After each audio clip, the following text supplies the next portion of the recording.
Bonjour et bienvenue sur la chaîne de chez EasyCloud, je suis Sébastien et je suis ravi de vous retrouver une nouvelle fois sur notre chaîne et encore plus ravi que notre chaîne commence à avoir de plus en plus de vues je vous remercie en tout cas pour ça.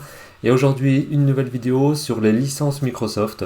On pensait important de faire un point sur ces licences avant d'aller plus loin dans l'administration de Teams, de continuer dans cette administration, voilà, pour que vous puissiez voir un peu de ce quoi se compose l'environnement Microsoft 365, et puis quelles sont les typologies de licences, et puis quelles sont les différences, les grandes différences entre ces licences. On va pas rentrer en détail dans chaque produit, mais je vais déjà vous faire un panel pour que vous ayez les bons conseils pour faire le choix de vos licences Microsoft, pour mettre en place ensuite du Teams, du SharePoint, du Yammer, du planificateur, voilà, tous les outils dont vous aurez besoin et dont on va discuter sur cette chaîne. Voilà, donc là je suis arrivé sur mon portail administrateur et mon portail utilisateur d'ailleurs de Office 365, donc si vous ne l'aviez jamais vu, voilà à quoi ça représente.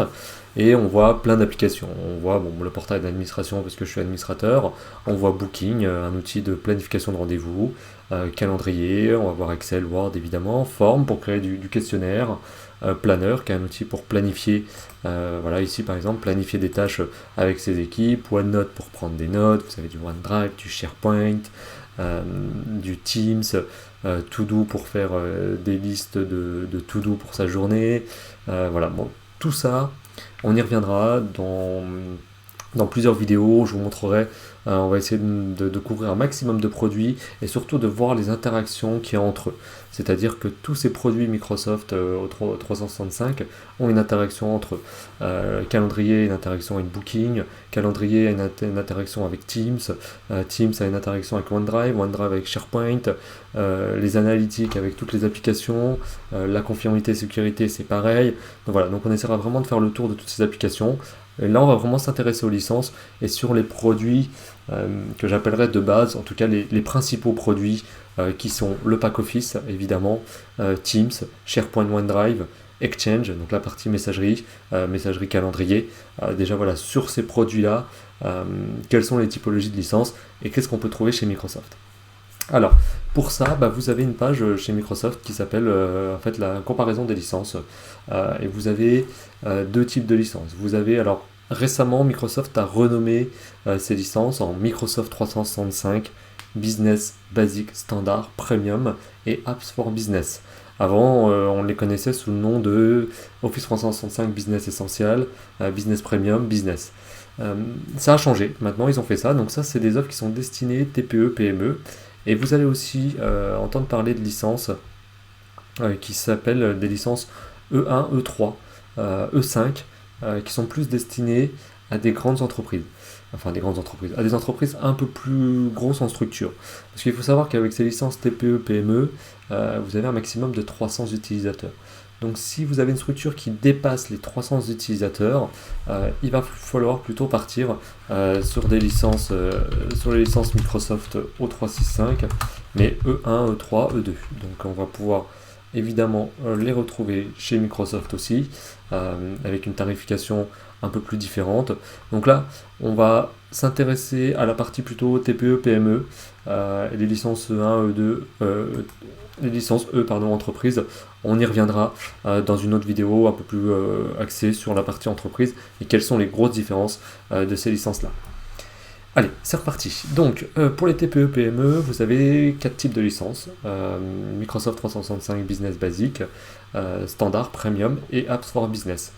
La première chose à vous poser comme question, c'est de savoir est-ce que vous avez besoin d'installer localement vos applications de travail. Typiquement, est-ce que vous avez besoin d'avoir ici l'application Word, comme ça, sur votre PC. Ou alors, est-ce que l'application Word Online, qu'on avait déjà vu dans une vidéo où je montrais des manipulations de Teams dans une autre vidéo, est-ce que cette application-là vous suffit pour travailler? Si déjà vous arrivez à répondre à cette question, donc ça dépendra surtout de la connexion Internet, de votre façon et de votre manière de travailler. Donc il faut déjà répondre à cette première question. Est-ce que vous avez besoin des licences pour avoir les logiciels sur votre PC ou pas? Dans le cas où vous n'en avez pas besoin, eh ben, cette première licence business basique va vous permettre d'avoir, pour 4,20 € par mois hors taxe, par utilisateur et par mois, d'avoir toutes les versions web de Microsoft Word, Excel, PowerPoint, mais directement en web. Outlook, pareil, vous aurez une version web de Outlook directement en web. Alors, hop, j'attendais que ça s'ouvre, je vais vous montrer la version web.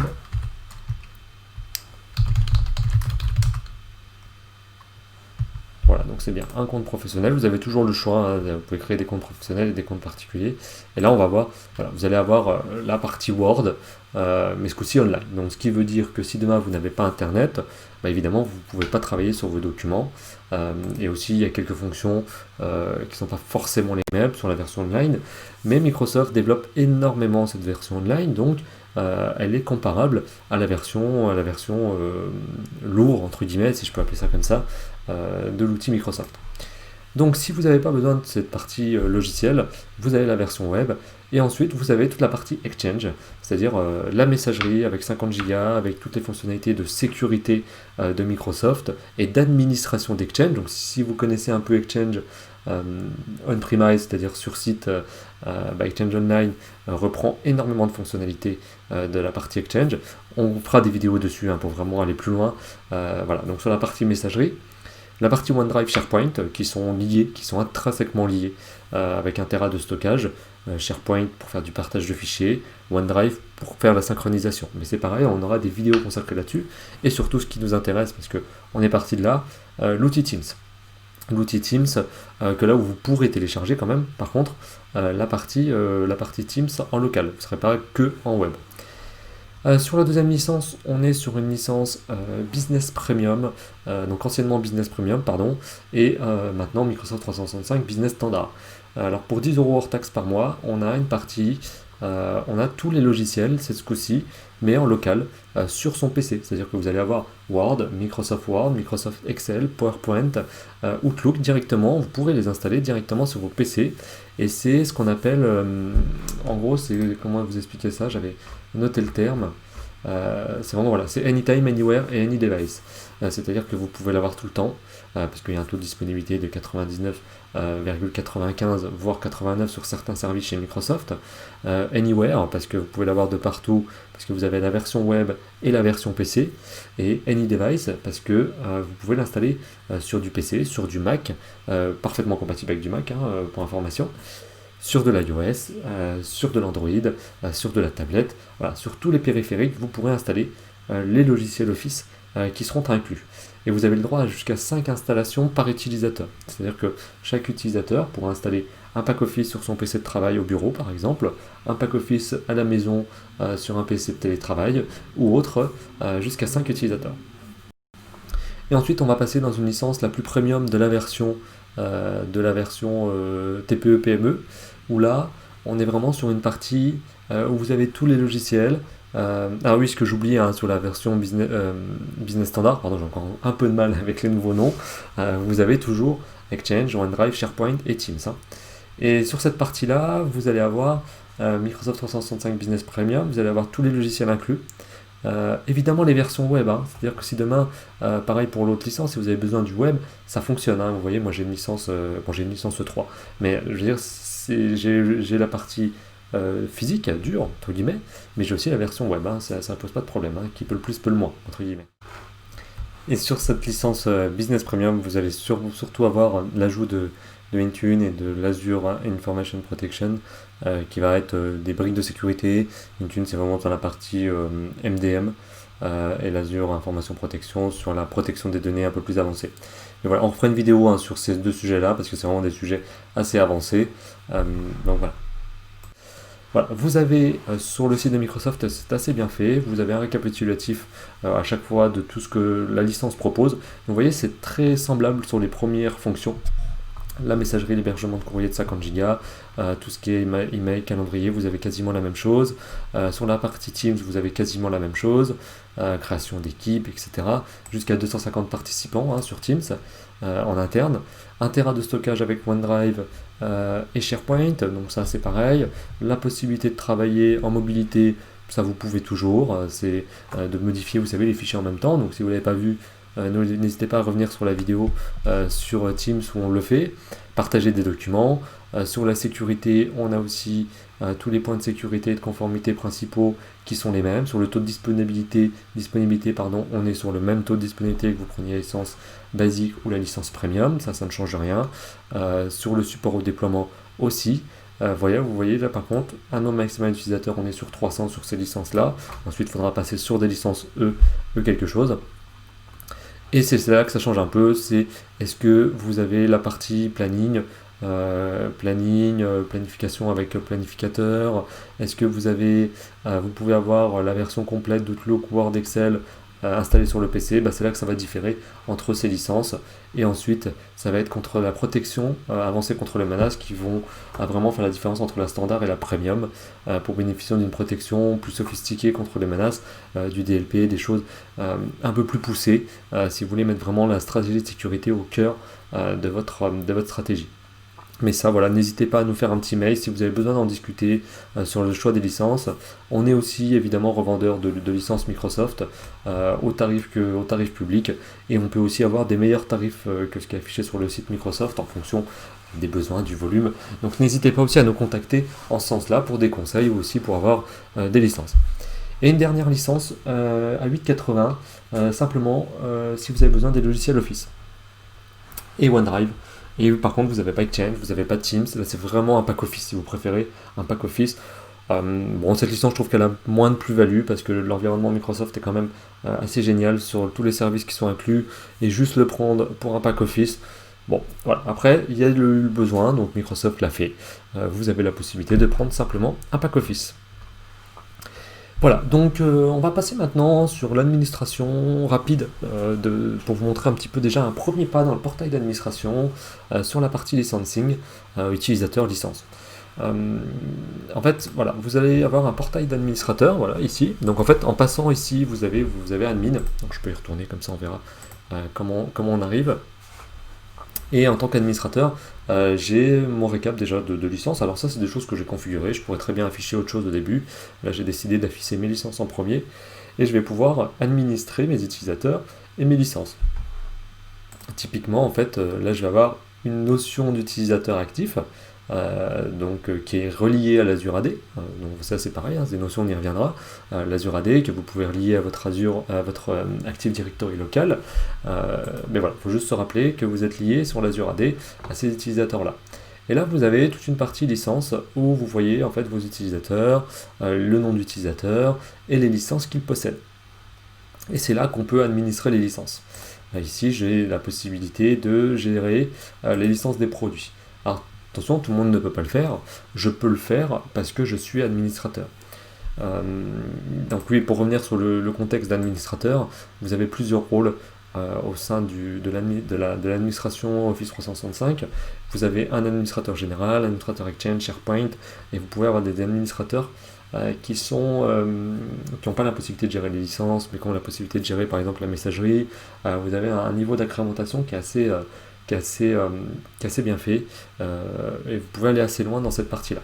Donc pour vous montrer un petit peu qui peut faire quoi au niveau de l'assignation des licences, l'administrateur global va pouvoir assigner des licences, va pouvoir enlever des licences, va pouvoir commander des nouvelles licences, supprimer un compte, alors qu'un administrateur de facturation ne pourra pas forcément assigner de licences. Par contre, il pourra commander des nouvelles licences, pas supprimer de compte, voilà, etc., etc. Donc vous avez plusieurs niveaux de gravité au niveau de l'administration Office 365. C'est la même chose quand vous assignez une licence à un utilisateur. Si vous assignez une licence Exchange Online par exemple, vous pouvez, ça va automatiquement, ça va créer une boîte mail à cet utilisateur. Ça va lui créer une boîte mail. Si vous lui assignez une licence SharePoint Online, vous allez pouvoir éditer ça va automatiquement lui créer les droits sur les partages par défaut. Voilà, donc je vous laisserai consulter si vous voulez ça sur TechNet. Vous avez pas mal de documentation de la part de Microsoft sur qui peut faire quoi au niveau des licences et comment les attribuer. Oui, alors ce que j'ai oublié de préciser, c'est que ces licences-là, c'est des packs de licences. Pardon, je suis pas sur la même page. Voilà, ici, c'est des plans avec de l'Excel, du pack Office. Il est aussi possible d'avoir seulement une licence Exchange par exemple, une licence SharePoint. Euh, Typiquement, vous avez un utilisateur qui n'a pas du tout besoin du pack Office, même pas en web, qui n'a pas forcément besoin d'Exchange, ou pas forcément besoin de SharePoint, ou vice-versa. Vous avez des licences, par exemple des Exchange Plan 1. Donc, on va aller voir. Vous avez des licences Microsoft que pour Exchange. Donc là, par exemple, pour 3,40 €, vous avez un Exchange Plan 1. Donc il y a plusieurs plans, hein. Les plans correspondent au niveau de stockage, à de la sécurisation, à des choses, à des options supplémentaires. Vous voyez, la protection contre la perte de données. Vous avez des options supplémentaires par rapport au plan 1 et au plan 2. Donc ça c'est pareil, peut-être qu'on y reviendra. Enfin non, c'est même sûr, on y reviendra quand on fera des vidéos sur Exchange Online et on va récapituler toutes ces licences. Mais tout ça pour vous dire que vous avez le plan business standard, vous avez Word, Office, les applications, et vous pouvez aussi avoir un utilisateur qui a seulement Exchange, ou un utilisateur qui a seulement SharePoint, avec le plan 1 de SharePoint par exemple, au lieu d'avoir toute la licence business standard premium basique. Et vous avez aussi la même chose pour les logiciels que vous connaissez. Alors si vous utilisez, je vais y arriver, MS Project, vous avez des plans aussi pour MS Project, parce que c'est un logiciel qui permet, pour ceux qui ne le savent pas, de faire de la planification et de la gestion de projet assez avancée, hein. On n'est pas sur la petite, là on est vraiment sur une belle gestion de projet. Et bien il y a des plans aussi orientés cloud, où vous pouvez avoir Project, plan 1, plan 2, plan 3, et vous aurez évidemment des fonctionnalités différentes l'un sur l'autre. Ça, bon, c'est plus spécifique Project, donc on a aussi la possibilité d'avoir tout ce type de licence. On y reviendra peut-être, on verra, mais en tout cas, si ça vous intéresse, n'hésitez pas à le mettre dans les commentaires, si vous avez des besoins sur ce type de produit-là, si vous voulez qu'on fasse des démos, des démonstrations sur ça, faut pas hésiter. Donc ici, on revient sur notre interface d'administration. Donc on a vu qu'il y avait l'accès au centre d'administration par des administrateurs. Et là, vous avez un peu la définition de chacun, de ce que les administrateurs peuvent faire ou pas. Donc ici, vous allez pouvoir gérer les licences, déjà les voir de manière visuelle, qui a quoi comme licence. Vous pouvez avoir des comptes qui n'ont pas de licence. Par exemple, pour des boîtes partagées, pour avoir des choses qui n'ont pas de licence, c'est normal, c'est possible. Donc à partir du moment où vous avez ces comptes-là, vous pouvez tout simplement gérer vos licences directement en tant qu'administrateur. Je vais pouvoir gérer mes licences et je vais pouvoir cocher quelle licence je souhaite pour chaque utilisateur. Donc là par exemple, pour moi-même, je me suis attribué une licence Dynamics 365 qui me permet de faire c'est un CRM, hein, donc ça c'est pareil, on ira peut-être quelques vidéos dessus, mais pas tout de suite. Et j'ai la partie licence 3. Et je vois quelle licence, combien de licences j'ai de disponibles par rapport à ce que j'ai acheté. Alors il faut savoir que les licences Microsoft 365 sont assez bien faites, surtout nous on les propose en mensuel, ce qui permet en fait de pouvoir déprovisionner une licence. Vous avez un utilisateur qui s'en va, on déprovisionne la licence, vous arrêtez de la payer, vous avez un nouvel utilisateur qui arrive, vous reprovisionnez la licence et là du coup vous resouscrivez pour un mois, voire même on peut faire des prorata sur plusieurs jours. Bon, en général c'est sur un mois. D'où la flexibilité du cloud, où là on peut vraiment payer que ce dont vous avez besoin, une recrudescence d'activité, un stagiaire, une période forte dans votre entreprise, et ben vous avez besoin d'un peu plus de licences pour 2 mois, et ben vous aurez quelques licences de plus pour 2 mois, sans en payer le coût sur l'année. Ce qui n'est pas le cas avec les licences standards et basiques qu'on connaissait à l'époque, dans un mode plus perpétuel, où là on achetait la licence, elle était disponible, et puis même si elle n'était pas utilisée, elle était payée, de toute façon elle était achetée, et en fait c'était un peu une perte parce que elle n'était pas forcément utilisée. Donc je reviens ici, donc sur le 365 Office 3 pardon, je vous avais dit moi j'ai une licence entreprise, enterprise, parce que je fais beaucoup de tests sur Microsoft et on a beaucoup de produits chez Microsoft, donc on utilise une licence 3. Et là, je vais pouvoir me l'activer ou me la désactiver ou l'activer sur un autre utilisateur. Et on peut aussi être plus fin, c'est-à-dire que même dans la licence E3, donc si je prends la licence E3, on a Word, Office, Excel, Teams, Exchange, plan 2, on a un SharePoint plan 2, etc. Et ben je vais pouvoir, pour chaque utilisateur, dire ok, il a une E3, mais par contre, je ne veux pas qu'il ait d'Exchange plan 2, ou je ne veux pas qu'il ait Flow pour E365, ou je ne veux pas qu'il ait Booking, je ne veux pas lui activer Booking, pour éviter de polluer son interface et éviter qu'il aille utiliser des outils que l'administrateur ne maîtrise pas ou n'a pas voulu déployer. Donc même si vous voyez dans une licence, il y a plein de choses, vous n'êtes pas obligé, vous en tant qu'administrateur ou utilisateur, vous n'êtes pas obligé de tout activer pour l'utilisateur. Donc vous pouvez par exemple activer forme pour faire des formulaires ou le désactiver et vice versa. Et vous pouvez le configurer par exemple avec des groupes d'utilisateurs. Par exemple un groupe d'utilisateurs qui va avoir besoin de tableau blanc pour faire des présentations du tableau blanc ou Yammer parce qu'ils ont besoin de l'intranet, et un autre groupe d'utilisateurs qui est plutôt production et qui n'a pas besoin. Donc on ne va pas leur activer les services. Voilà, donc le tour des licences, vous pouvez désactiver les licences par utilisateur, et vous avez toute une partie facturation, et là vous allez voir vos licences. Ça c'est nouveau, vous pouvez toujours gérer. Ok, bon, ils nous disent que les changements, il y a eu des nouveaux noms. Voilà, c'est exactement le cas. D'où la notification de cette vidéo qui peut être intéressante d'avoir les nouveaux noms et des nouvelles licences. Et ici, vous avez un récap de vos licences disponibles où vous allez voir toutes les licences qui vous sont attribuées. Par exemple, là j'ai 5.3 qui sont attribuées et j'en ai 5 qui sont attribués au total.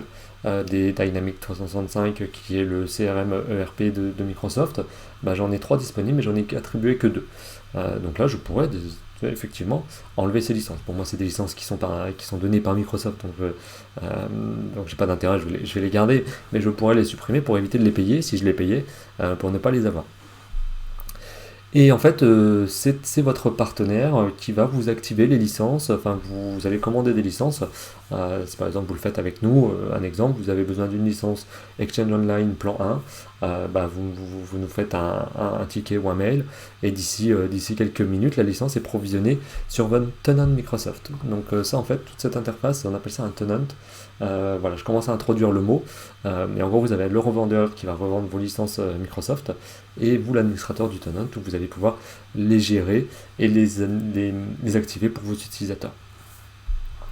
Voilà, on a fait déjà un premier tour d'horizon. Bon, je voulais pas une vidéo trop longue, j'espère que j'ai pas trop parlé, mais en tout cas je vais m'arrêter là. On peut aller plus loin dans les licences, voir tous les plans, voir la partie Enterprise, mais on ira dans d'autres vidéos pour pas que les vidéos soient trop lourdes. Je le ferai dans d'autres vidéos. J'espère qu'elle vous a aidé, qu'elle vous a un peu éclairé sur l'univers Microsoft et sur son univers de licensing. En tout cas, moi j'ai été ravi de faire cette vidéo pendant cette période un peu spéciale, évidemment, depuis chez moi, depuis la maison. Mais grâce à Microsoft et puis grâce au cloud, on arrive à tout faire depuis la maison, donc c'est super. N'hésitez pas à laisser des commentaires, on y répond, on essaye de répondre à tout le monde. N'hésitez pas à mettre un like, un j'aime, ça nous motive à continuer et à vous produire de plus en plus de contenu. En tout cas, je vous souhaite une très bonne journée, et encore merci d'avoir regardé cette vidéo, et à très bientôt sur la chaîne de chez EasyCloud.